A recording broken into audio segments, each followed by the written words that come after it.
Hey everyone, it's Dave and a very sleepy Bo. So we're gonna go on this garden tour alone without her, but there are so many cool things I want to show you this week. This week has been challenging to say the least. We have had a tremendous amount of rain in Southern California. In fact, what I'd like to do right now is pop in a quick walkthrough of the yard in the midst of the storm. For those of you that think that it doesn't rain in Southern California, it absolutely does. This is actually about hour 17 of rain. Not too bad. It was a little bit worse last night. It's supposed to rain for another 24 hours. So we'll see how the flooding does then, but you can definitely see how much water is everywhere. And fortunately, all the fences are still up. Where I live, there's very little wind, and the pond, you can kind of see how it used to look back when I had a liner in there and everything. Things are definitely wet.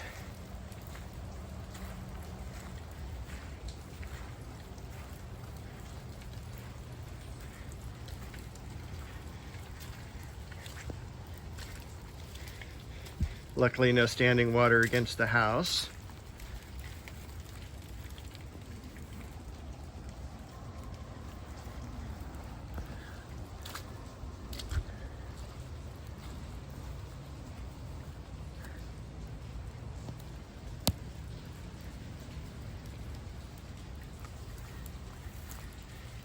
And we've also got Bo out here with us too. But I think we're gonna run back into the house. All right, I told you it was an incredible amount of rain this week.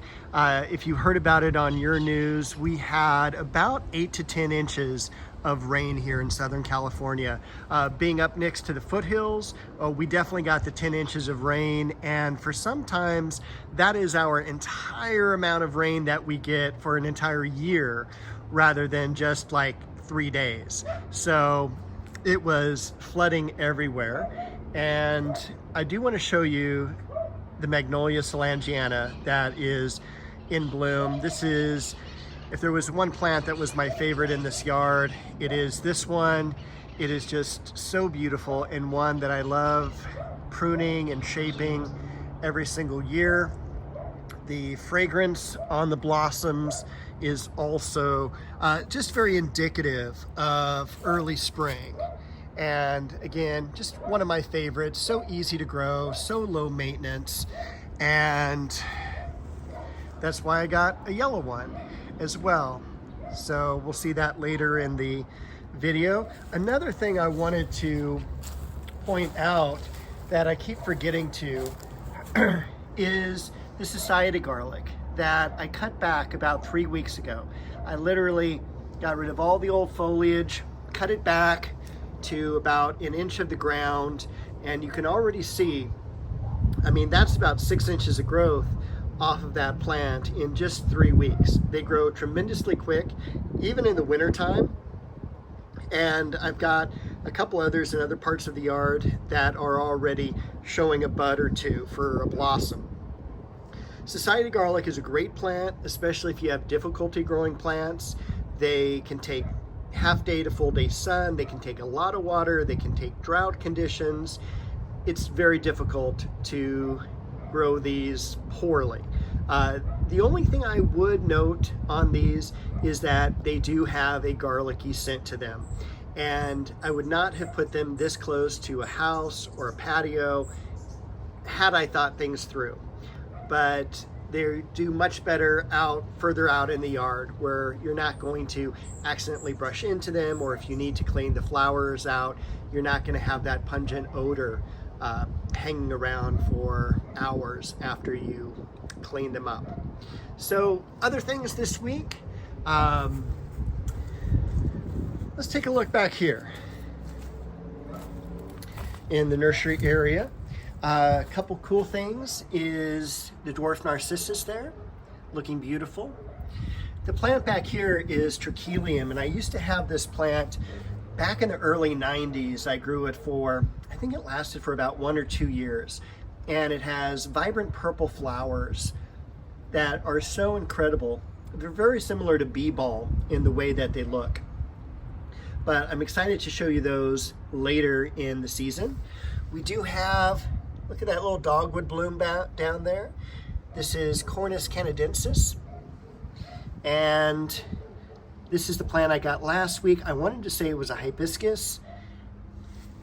We'll take a look at the label. It is a hibiscus. So even in the wintertime, we do have some flowers going. We also have the quince beginning to bloom. We've got other plants that need to get planted. I know I keep saying that, but they do. And look at that beautiful begonia. Now, with the storm that has passed, and we had rain from about mid-Sunday through even last night, and today is Thursday, February 8th. So we had rain for about 3.5 days, pretty much solid. Nighttime temperatures are dropping down to around 40, daytime temperatures around 60. I was worried we might have a little frost damage last night, but nothing seems to be damaged. Daylily coming up, planted that 2 years ago. Hopefully get some blooms on it this year.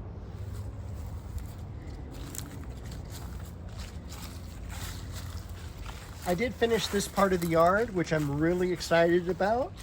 I did plant this aloe and has a really cool bloom on it there. So I hope there's a lot more blooms yet to go. We've got the variegated alstroemeria. I moved the azalea back as well to give the alstroemeria and the succulent a little bit more room. And I planted back here, I thought that was a really cool little juniper conifer back there. Variegated shrub. I also planted this fern as well. I'm hoping that will survive the summer heat there. So we've got about 5 months before we really start to see that hot summer weather here.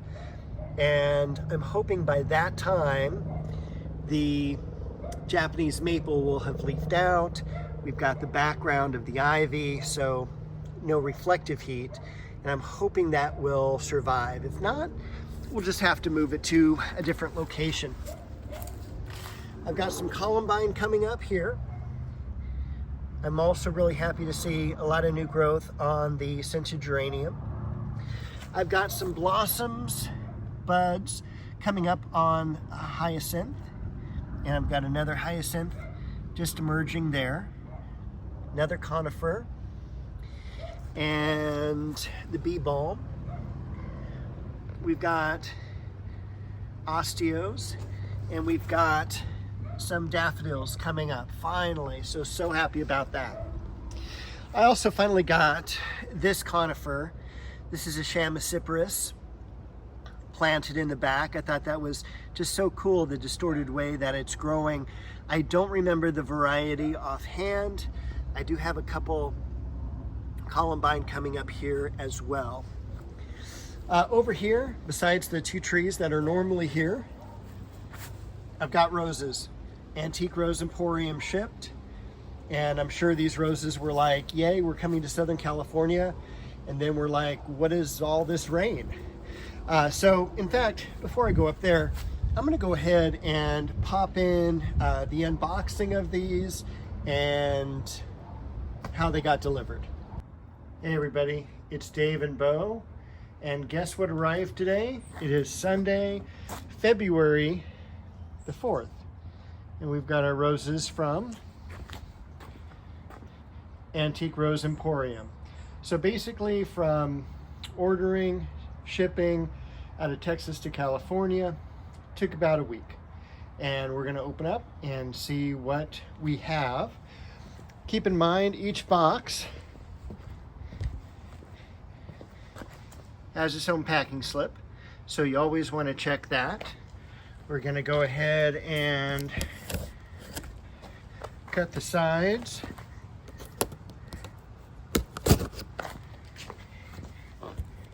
On the top.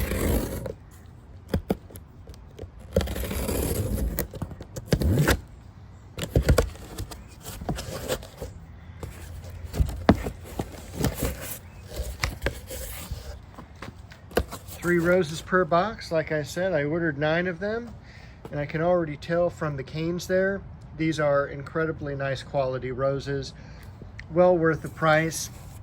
And we'll see how we can take them out of here.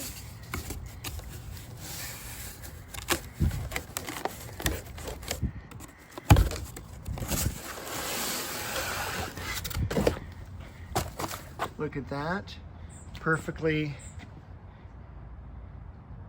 preserved there, so no damage would come to them in shipping. And I'll open these up right now. Okay, so once these are out of the boxes, the big boxes, you can go ahead and open these up. And it's wonderful because they just literally pull open like that. And move that aside. Looks like it is a plastic container, wrapped in plastic, of course. Let me go ahead and open this up. And we've got some newspaper around the top, again to prevent the soil from being tossed around. And I could not hope for anything more. I may clean a couple of those interior canes out. Looks like it's pretty well rooted in. It is own root roses, so there's no grafting like we have on the more commercial varieties. So I will do another quick video once I have them all unwrapped.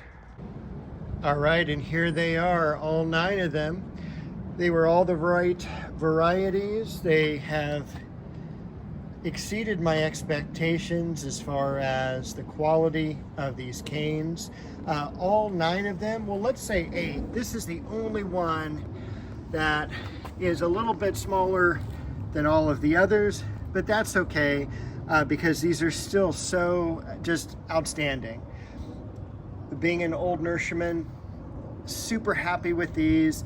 These would all be considered among grade 1 roses, and they're all very much labeled.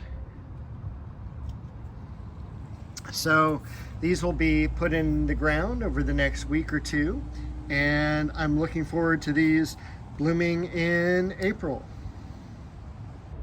Okay, and if I haven't said it enough times, I was so happy with every point of service of Antique Rose Emporium, and I look forward to doing more business with them in the future. The Chinese fringe tree, we've got the gardenias back here, and even one of them looks like it's gonna have a bud open. The Jatropha, I knew the Jatropha was not going to be happy with the rain or the cold.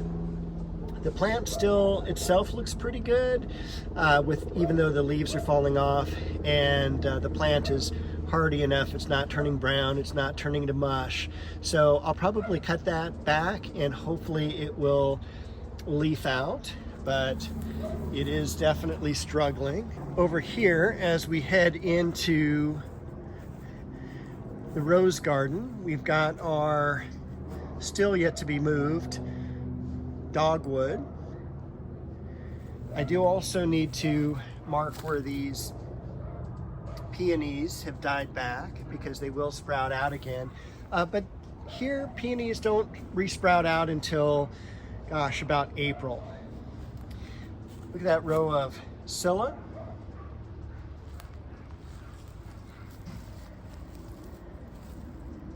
Looking again, terrific. One of my favorite things to look forward to every single year.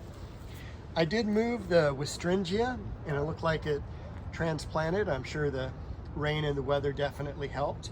It was right over here where the lamb's ears is. It was just blocking this entire area, blocking the Sonia rose, blocking the blue girl, blocking the perfect moment. So cut it back pretty severely and got as much of the roots as I could, transplanted it. So it's in a perfect location here. I did cut back the Emerald Beauty Arborvitae, and I also put on a couple bricks here behind it for the Hemananthus, and that will be located there. Got some leaves coming out already on the French vanilla.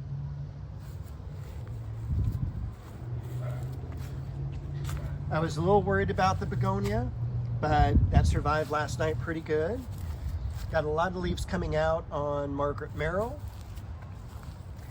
And if you're wondering what the empty container was for, I'm putting a Japanese maple in right here. It's going to be a waterfall or weeping Japanese maple, and it's going to be green because over here I wanted to balance out this Japanese maple, which is burgundy or kind of dark red. So figure red on one side and green on the other. Look at the Dunes Valley thyme coloring up. I also wanted to point out these incredible foxglove. I cannot wait to see the bloom stalks that come out of those. I mean, they're like cabbages.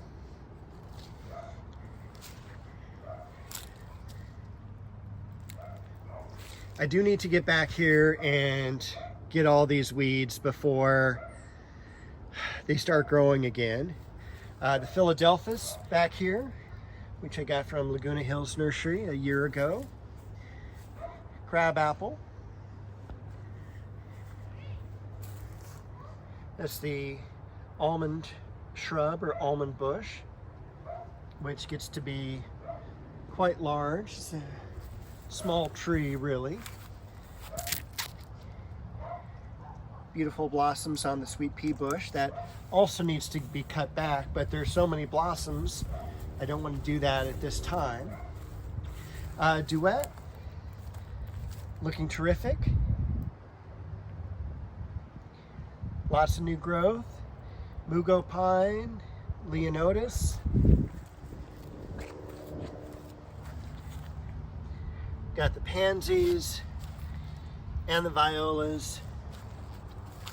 Creeping geranium. I do hope the yew or taxus does well this year. Gives us a little bit of new growth. Lynn Anderson and the Caprosmas.